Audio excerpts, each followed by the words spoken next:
let's talk about Shark Week. Let's talk about it. Shark Week. So, wait, is it still Shark Week? I don't know if it's still Shark Week, but I want to talk about sharks in general. Sharks are amazing. I was recently in the Bahamas. Recently, 5 years ago, I was in the Bahamas. Maybe 4 years ago. I went for my birthday. And it was awesome. It was really nice to get out of the cold New York that I was living in and down to the Bahamas. It was beautiful down there. And sadly, the reefs are pretty much all dead. But I got to see a bunch of sharks and they fed them, and I got in the water and like watched them circling down below me. Really cool to see. Kind of like that uneasy feeling, because it's sharks and they can eat you. And so advocates are now trying to rename shark attacks as shark interactions. They want to get rid of the violent attack and have it be more an interaction. Marine experts and advocates in Australia are urging the public to refrain from using the word attack in reference to sharks, declaring that the majestic predatory fish has been unfairly stigmatized as a deliberate killer. Instead, officials have suggested that violent run-ins with sharks be dubbed with more neutral words, such as interactions. What about mostly peaceful interactions with a shark? See what I did there? Do you see what I did? Others have suggested swapping the word with the terms negative encounter or incident or simply bites. The Sydney Morning Herald recently reported, "Shark attack is a lie." The University of Sydney language researcher Christopher Neff, who argued that a majority of what people call attacks are merely nips or minor injuries from smaller sharks.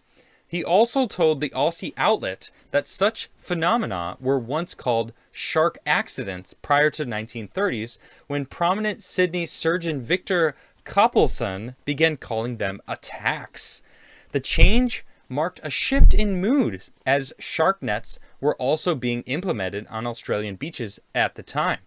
Government agencies have begun to adopt new language, including the Department of Primary Industries in New South Wales, which has worked with the shark survivors support group Bite Club to identify more sensitive vocabulary to describe an audience with a shark. They are respectful that each incident is best described by an individual involved, a spokeswoman said.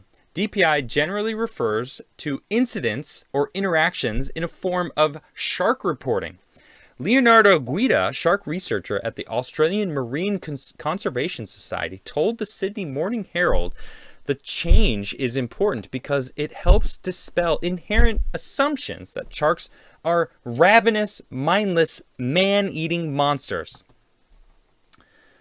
In fact, they're not. They are very smart. They know exactly what we are. I mean, we are in their environment. You have to respect their environment because it's the ocean. It's a wild and crazy place that you have to respect. I mean, the thought of being out in like the deep ocean. Nisha is a diver. She was a dive master for a while. I think she just got recertified actually. And she told me this story about being out at an island. I think it was like near Palau, maybe. She was sailing in the South Pacific for a while.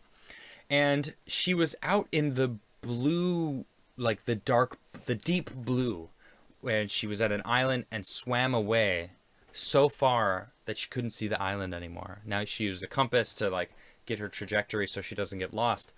But she was out and all she saw was blue. And she said that it was a very surreal experience. And to think about that, like how much of the ocean, number one, we don't even have explored. Like we don't know what's out there. We're still finding new species of animals, of fish all the time. We found a 400-year-old shark in the Arctic. It's crazy. 400 years. They don't reach sexual maturity for like 150 years, these sharks. It's crazy what we're still finding. But the point is, it's an environment that that isn't ours. We're going into their environment. And by the way, we're destroying it. the plastic island that's floating in the Pacific. Like, people don't see it, but it's there, and it's massive. It could be a state, how big that thing is. I mean, they're trying to make DC a state. Might as well make the freaking plastic island a state. Who knows, right?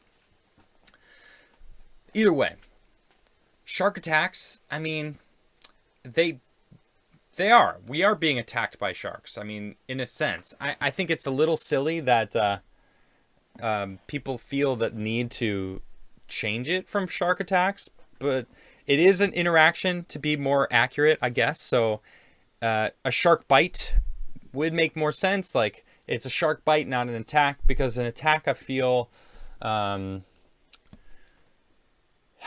don't know. It's like, if you're in the water, you're in their environment. Are they attacking, or are they just doing what they do? And well, they're attacking. I don't know. But along with shark news, I gotta talk about this because this is crazy, and I want to let everybody know there is a very graphic image I'm going to show you. Okay, Jackass member Poopsie gets his hand shredded by a shark. Yeah. Okay, so this is actually here. It's after he gets his stitches, but it shows the image. All right, so fair warning, I'm going to show you the picture of Poopsie's hand. His name is Poopsie's. I don't really know why, but here's the story. He was suffered by a brutal shark attack. Whoa. Excuse me. Language. We're being a little more inclusive about sharks now. Daily Caller, did you not get that? Hello. I'm just gonna change the wording to be more inclusive for sharks here, okay? Poopsie suffered a I don't know, a mostly peaceful shark bite while filming a stunt for Shark Week. According to ET Canada, Poopsie, whose real name is Sean McInerney, McInerney, there it is, and was filming a stunt in Florida for Shark Week on Discovery that required him to wakeboard in an area with sharks. Oh, okay. And I'm not sure, as I'm sure you already guessed, Poopsie ended up getting bitten, and the damage is sickening. Okay, if you don't want to see it, look away. I'm about to show you guys the image of his hand. It is absolutely brutal. Look away if you have faint of heart. I just want to warn you guys because it is kind of shocking. Here's his hand. He is so lucky he didn't lose it because it looks like the guy got a big chunk of his hand. Like, it looked like maybe he took his whole hand in his mouth and took a bite, but then didn't, like, continue to bite. All right, I'm going to move on from that. This guy, well, I'll just read. This is from Steve-O. He says his hand gets completely mangled on the Jackass special tonight at 10 p.m. on Discovery.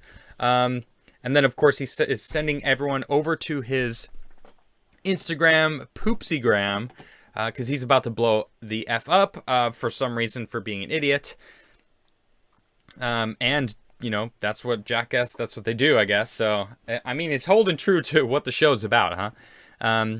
Anyway, this guy goes on to call them stupid. Imagine being so desperate for attention that you go into shark-infested waters for some clout. Well, it worked.